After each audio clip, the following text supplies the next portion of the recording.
Hey everybody, it's Keith with Bob CNC. I'm here again with Robert. And I'm here with Keith. And we're no longer best friends? No. No, we're just friends. That's pushing. Friends for a long time. Yeah, what have been? Yeah. Almost 30 years. Yeah. I get nostalgic thinking how it used to be so good. Oh, wow. Okay.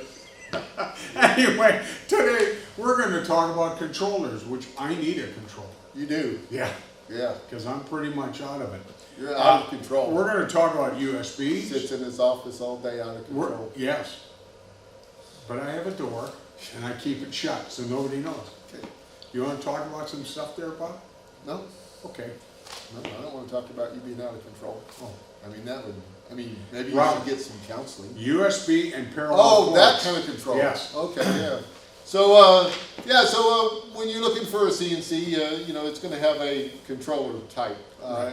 And for most hobby CNCs, I don't want to get into the industrial because they have their own proprietary stuff that you want to learn. I mean, there's conversational G-code, all kinds of cool stuff, right? But for us folks in the hobby realm, there's really two interfaces that are the most popular. The one is a little bit older, but it's still pretty cool, is the parallel port interface. So your computer actually does all of the math, and then it just sends out little 5 and 0 volts to a parallel port, which has a bunch of pins. Right. And then your controller takes those to step directions. It killed you when we quit doing that. Yeah, I mean, it was what I understood. And, I could not really believe that there could be a serial communication that would be able to do it. But there is. Sonny, the lead developer of the gerbil firmware, really brought that to us. So he has a microcontroller that he programmed that takes all of that serial communication and rapidly turns it into step direction signals, right? So, and that would be the other way of doing it. So you have a parallel port, which is on the old desktops, great big, it used to be on laptops. Everybody had it to hook up to their printer. But we're well beyond that. Heck, you can't hardly find anything but USBs on your laptops now, which is good because with a USB connection and a serial driver, because universal serial bus, right? So it turns it into a serial port. We can actually communicate with our controller and send the G-code. So those are the two methods. When you're looking at it, it's not one's better or worse. I think the software for the parallel port is more defined well, so you'll have be able to write macros, maybe do subroutines and those type of things. Whereas the serial interface is going to be a lot less complicated. It is catching up. I mean, there's some new software out there that's adding your tool changes and those type of things. But it's just a difference in the way that you're communicating. I would say that most CNCs under the $3,000 mark are going to run gerbil firmware because it's that popular and it is that good, right? And your machines that get above that will be running probably the parallel port interface. And then, of course, when you get into industry, you're going to have proprietary software by that company. So that's really your options as far as how you're going to connect your CNC machine to a computer or to an interface to send a file. So why do you want to count axes? Why do you want to count axes? Well, that's a good point. If you're dealing with a 4 or a 5 or axis machine for CNC, gerbil firmware right now is not available except for 3 axis. I will say there is a fella that is working on ESP32 gerbil, which is actually 6-axis capable, right? That I've been experimenting with, and it seems like it's going to handle that on a serial. But for the time being, if you're looking at a 4 or a 5-axis machine, you need to stay away from machines that do gerbil firmware because gerbil right now only handles the 3-axis. Unless you're a geek like me and you're ready to go out there and look at the ESP32 and get you one of those chips and learn how to set it up for your 4 or 5-axis machine. Okay, and then one last thing going along with controllers, and that would be home switches versus limit switches.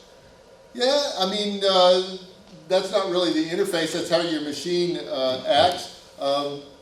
I honestly love home switches. I don't think I'll ever go back to limit switches. Limit switches in my mind are old school. My Bridgeport mill is set up with limit switches, or it was at one time. And what that really means is there's a physical switch. It can be optical or touchless, you know, Hall effect. But there's a way that the machine knows that it's going to hit the edge, and it triggers it and it sends an alarm back and says stop, we're out of position, right?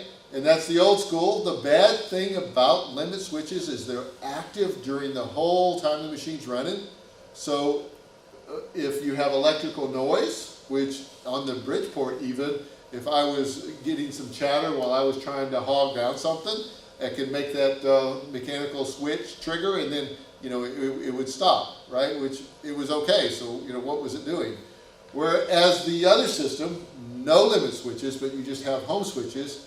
They're basically, when you home the machine, Right. you drive it to that location where those switches are, and then it says, okay, if this is this position, then I know I can go this distance in X, this distance in Y, this in A, B, C, you know, how many axes you have. And then from that point on, it's a soft limit. So the controller knows that it can only go from here to here because you've homed it and you've programmed it that way. And now there's no switches in the circuit while you're running your G code. So therefore electrical noise, those type of things do not affect it at all. When you're shopping for a CNC, are you going to see many different types of controllers being used? Like we're using Key Studio's version of Arduino Uno. Right. I think you're going to find that most of the companies, you know, even we're always working on a newer controller or a better way of doing things, but you're going to find that most of them will have one that they've sourced, you know, or outsourced, and have a board of their own. You know, if they're a very large company, if they're homemade or a just getting started company, then you're going to find one that is basically you buy parts. You know, a Key Studio controller with the drivers and stuff. But either way, you know, they're the same components. One's just soldered onto a board that's custom for that machine, and the other one is just pieced together. So guys, if you're shopping for a CNC and you have any questions about the controllers and how the machine operates, give us a call. Well, probably not a call. Well, they could call. Yeah, or you Especially can at night. email our help desk. What are you trying to do? Get your phone calls? Yeah. Call me at night. Yeah. Well, you Kristen, know, could you flash Bob's phone number at the bottom of the Yeah. screen? If That would be so I'm cool. there normally in the You evening do doing, answer. I do, yeah. You're I mean, a great guy. Yeah, thank you.